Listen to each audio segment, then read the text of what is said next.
about women's voices being silenced, because my next question relates to the Greek mythology, the 9 muses that you insert in between each episode, where Wanda goes to this in-between world. She meets up with the 9 muses of Greek mythology, and they're all really afraid of their brother Apollo. So she tries to encourage them to rise up against him in some sense. But why did you want to include Greek mythology as well in your book? Because there's this whole thing about cultural appropriation at the moment, and if I can appropriate any culture, it's the one I allegedly come from. So she was always going to be a Jewish character, and originally I always wanted her to die, and originally she was going to go to Pan, the goat god, and there was something missing in it. There was just something missing, and then I discovered the Gypsy Girl of Gaziantep, which is the cover, that glyph cover. And the 9 muses were unearthed pretty much around the same time on the sort of Turkish border of the Euphrates, of the 9 muses. And so the inspiration, if you like, that moment of inspiration came from, what if she met up with 9 women instead of 1 man? And then what would they say? And then I had to give each one a personality. They originally were a Greek chorus, because that's what the muses were. Nobody, unless you're a Greek scholar, knows the names of the 9 muses. So those very muses themselves have become anonymous through history. But everyone knows who Apollo is. And Apollo, it's not fair. So there was a sense in which I wanted these 9 characters, and each one of them represents, it took me a very long time to kind of sort this out because it was very confusing. So I wanted to take Jewish, not historical mythology, because a lot of Jewish mythology is biblical. So I wanted to take something that was sort of written by God or whatever, which wasn't, with something. So I wanted to kind of mash up the Greek mythology, which was as above, so below. The Greeks' gods were human in their nature. And then this invisible male bearded Wanda in the sky who watched our every move. So I was amused as I wrote along, because I had the basic premise of her meeting up with the muses, and each one tasks her. So it was actually, and it wasn't a South African book, it wasn't a Jewish book, it wasn't. It was just taking, because I liked the idea of a chutzpahdik young woman or woman of eternal means.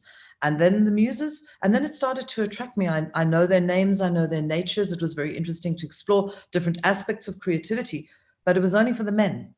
The muses only really help the men with inspiration. I mean, things have changed, please. They've changed over the years. But I like the idea, because the feminine, religious Jews will tell you there's a lot of feminine Judaism. There is. But I didn't want to do that. I wanted to cross-reference it in an amusing way. But they're very, so after my MA, which took me 2.5 years, and I wrote it as a picaresque novel, which is a certain form that came from the golden ages of Spain, written, as I discovered, by converso Jews, in other words, converted Jews who were making social satirical commentary of their time. And for the book, for the novel, I had to take the picaresque. The picaresque never changes. It's almost pre-novelistic. If you look at any novel, there's always a transcendence of kind. There's always a kind of growth and a realization. And I didn't want her to have that. I wanted her to remain in kind of almost like an academic study of the picaresque form. And when I broke it apart post-MA with my editor, Alison, we had to put the overarching narrative together in such a way that it read as a piece and read as an integration in a novel form. So it was actually transformed.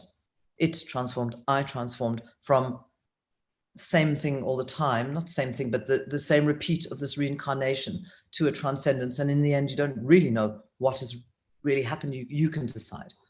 And in fact, I don't want to do a spoiler alert, but when you have read the whole book and you've read the end, it's almost, oh, so the whole thing is a metaphor. The whole book is a metaphor. And that was surprising to me that it almost, and then at one point I wanted her at the very end of the book to go back to the beginning of the book again. I wanted her to be landing up with Lassie again in Jerusalem. And we decided no, because it was just too perfect.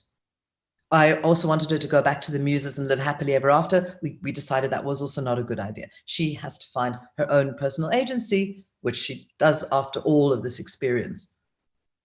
So, of course, Wanda, during her travels, she goes to various time periods and all across the world in different places. So did you have to do a lot of research? Because I mean, it's different time periods, different places across the world, different periods in history. So, I mean, how much research did you have to do? An amazing amount of research. And in fact, I wrote many, many more chapters than I did, because if something grabbed me, I would write her into the scene, almost a little bit like Forrest Gumpish. And then I had 38 chapters, which I had to narrow down to 11. I used the library a lot. Thank goodness for the internet, because you don't get the depth of information, but you can actually find where to get the depth from. So and also because she's very anachronistic. I mean, you could say, how can she speak Yiddish in 33 AD? Well, she does. And my own brother thinks that I speak like that in everyday life. So, I said to him, that's great that if he thinks, he said something about, oh, you Southern Africans. I said, no, this is how I wanted her to speak. So the consistency was her being a consistent character through the ages. But I was very fascinated with Zenobia, Queen of Palmyra, and Wanda decided that maybe she needed to have a little bit of, pomegranate experience with Zenobia. So I found historical characters, researched them, and then saw how Wanda if Wanda didn't want to engage, it was thrown away. And then I discovered the Silk Route. So I followed, I mean, who knew that there were Jews in India in the year 666? And they were, because the wandering Jews wandered all over the world. So it started, there was sort of like set pieces where similar things happen over and over. And then I realized that's part of the way that it can work, because for example, I did not write about the Holocaust. I didn't write about 1939 to 1945 deliberately, because there's enough Holocaust in the history for you not to actually have to talk about the Holocaust. And I didn't want it to become about that.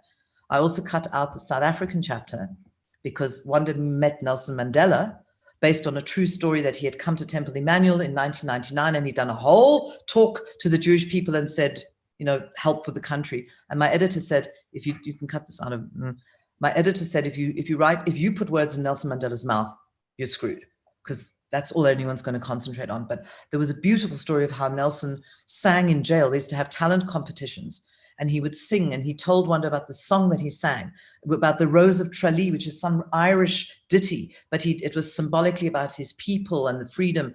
So I had, when I'd written, I wrote and wrote and wrote and wrote, and then I narrowed it down to how it could sit and fit together. But I did do a lot of research, a lot.